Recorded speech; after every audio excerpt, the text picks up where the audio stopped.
Breaking news మద్యం మత్తులో ఓ వ్యక్తి తిరుపతి గోవిందరాజస్వామి ఆలయంలో హంగామా సృష్టించారు.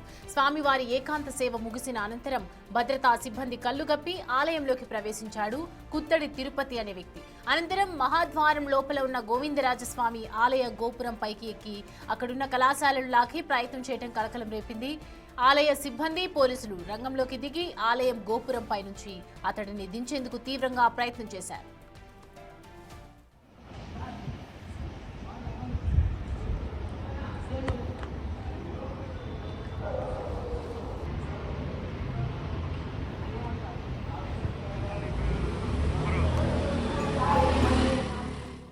క్వార్టర్ మద్యం ఇస్తేనే ఆలయ గోపురం నుంచి కిందకు దిగుతానని షరతు విధించాడు తిరుపతి.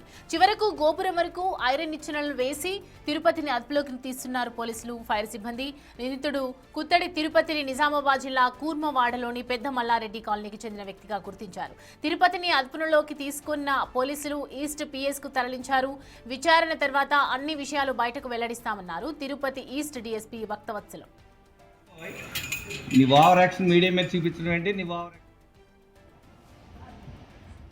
రైట్, ఈ అంశానికి సంబంధించి పూర్తి డీటెయిల్స్ అడిగి తెలుసుకుందాము. ప్రతిదీ దామోదర్ మనకి అందుబాటులో ఉన్నారు. దామోదర్, అసలు ఎలా వెళ్ళాడు అక్కడికి? పోలీసుల కళ్ళు కప్పి మరి వెళ్ళినట్లుగా కనిపిస్తుంది.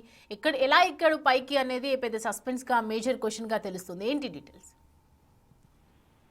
సౌమ్య, తిరుపతి గోవిందరాజ స్వామి ఆలయం తిరుపతి రైల్వే స్టేషన్ సమీపంలో ఉంటుంది. అతి పురాతనమైన ఆలయాల్లో ఇది కూడా టీటీడీ అనుబంధ ఆలయాల్లో ఇది ప్రముఖమైందని చెప్పవచ్చు. ప్రతిరోజు సుమారు 15,000 నుంచి 25,000 మంది భక్తులు దర్శించుకుంటారు. అయితే నిన్న రాత్రి 12:30 పైన తర్వాత ఏకాంత సేవ ముగిసిన తర్వాత ఆలయం గేట్లు వేసే సమయంలో లోపలికి ప్రవేశించిన తిరుపతి అనే నిజామాబాద్ జిల్లాకు చెందిన తిరుపతి అనే వ్యక్తి అటు లోపలికి ప్రవేశించిన తర్వాత పైకి ఏదైతే ప్రధాన రాజగోపురాన్ని ఎక్కాడు. ఈ సందర్భంగా అప్పుడు చూసిన టీటీడీ సెక్యూరిటీ అధికారులు వెంటనే పోలీసులకు సమాచారం ఇవ్వడంతో పోలీసులు అక్కడికి చేరుకున్నారు. ఆ తర్వాత వారు ఫైర్ సిబ్బందిని పిలిపించి ఏదైతే నిచ్చెనలు వేసి అతన్ని గోపురం పై నుంచి కలశాలు లాగుతున్న తిరుపతిని కిందికి దించగలిగారు. ఆ తర్వాత సుమారు ఈ విధంగా దించడానికి 2 గంటల పాటు పట్టినట్లు సమాచారం. 2:30-3 గంటల సమయంలో అతన్ని కిందికి దించివేయగలిగారు. అయితే ఆ ఘటనా స్థలానికి ఏదైతే గోవిందరాజ స్వామి ఆలయానికి ఈస్ట్ డిఎస్పీ భక్తవత్సలం చేరుకొని అతనితో మాట్లాడాడు. ఈ సందర్భంగా తాను గోపురం నుంచి కిందికి దించాలంటే తనకు మద్యం బాటిల్ ఇవ్వాలంటూ కూడా డిమాండ్ చేసినట్లు సమాచారం. మొత్తం మీద అతన్ని కిందికి దించిన పోలీస్ అధికారులు వెంటనే ఈస్ట్ పోలీస్ స్టేషన్ కు తరలించారు. అతన్ని విచారించిన తర్వాత మొత్తం వ్యవహారాలు బయటికి చెప్తామని చెప్పారు. కేవలం ఏదైనా పబ్లిసిటీ కోసం చేశాడా, కావాలనే పైకి ఎక్కాడా అన్న కోణంలో కూడా దర్యాప్తు కొనసాగుతున్నట్లు తెలుస్తుంది. మొత్తం మీద టీటీడీ సెక్యూరిటీ యొక్క డొల్లతనం అక్కడ మనకు కొంత కనిపిస్తుందని చెప్పవచ్చు. టీటీడీలోని ఆలయాలన్నిటికీ టీటీడీ సెక్యూరిటీనే కల్పిస్తుంది సెక్యూరిటీ వ్యవస్థ. అయితే ఆ సమయంలో అతను ఆ విధంగా లోపలికి వచ్చే సమయంలో గేట్లు మూసివేసే సమయంలో సీసీ కెమెరాలు నిరంతరం పనిచేస్తుంటాయి.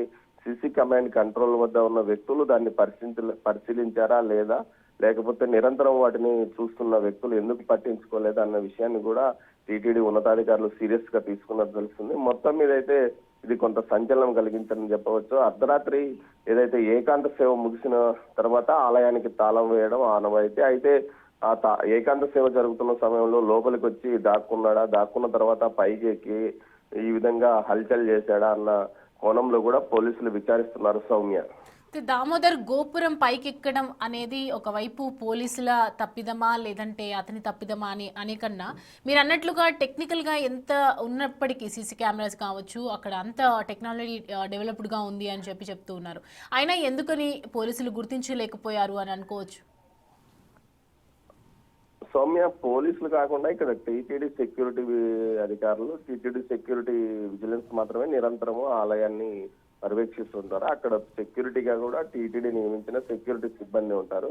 అయితే సెక్యూరిటీ సిబ్బందిలో కొంతమంది అక్కడ విధుల్లో ఉన్న వారి నిర్లక్ష్యం కారణంగానే అతను పైకి వెక్కి ఉంటాడని కూడా టీటీడీ అధికారులతో పాటు పోలీసు ఉన్నతాధికారులు భావిస్తున్నారు. పోలీసులకు సంబంధం లేదు, ఇక్కడ సెక్యూరిటీ మొత్తం టీటీడీ సెక్యూరిటీ వ్యవస్థ చూసుకుంటుంది. ఈ నేపథ్యంలో అక్కడ పనిచేస్తున్న సిబ్బంది నిర్లక్ష్యంగా ఏకాంత సేవ జరుగుతున్న సమయంలో దేవుడి వద్దకు వెళ్లి ఉంటారు. అందువల్లనే ఇటు అతను లోపలికి వచ్చి ఉంటాడని కూడా టీటీడీ ఏదైతే టీటీడీ విజిలెన్స్ ఉన్నతాధికారులతో పాటు అటు పోలీసు ఉన్నతాధికారులు భావిస్తున్నారు. మొత్తం మీద అయితే ఎప్పటికప్పుడు సీసీ ఫుటేజ్ ను నిరంతరం చూడడానికి కూడా కొంత సిబ్బంది ఉంటారు. ఆ సమయంలో ఆ సిబ్బంది అతను లోపలికి వచ్చి తర్వాత లోపలికి రావడాన్ని ఎందుకు చూడలేకపోయారు. మామూలుగా అక్కడ దుకాణాలు కూడా పెద్ద సంఖ్యలో ఆలయం ముందు ఉంటారు. దుకాణదారులు లోపలికి వచ్చి బయటికి వెళ్తుంటారు ఆలయం ముంగిట. ఈ విధంగా వారు అతను దుకాణాల్లో పనిచేసే వ్యక్తి అని కూడా భావించి ఉండవచ్చు అని కూడా అనుకుంటున్నారు. మొత్తం మీద అయితే పూర్తి స్థాయిలో అక్కడ సెక్యూరిటీ డొల్లతనం మాత్రం కనిపిస్తుంది. ఈ విషయంలో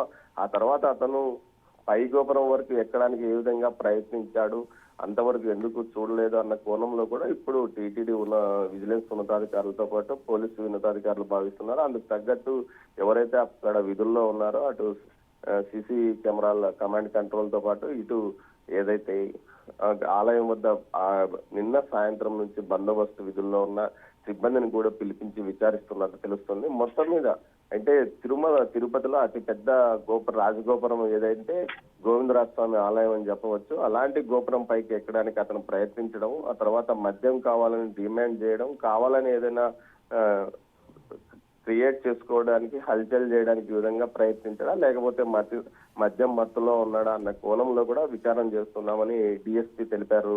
Soumya. Right Damodar, thanks for the updates.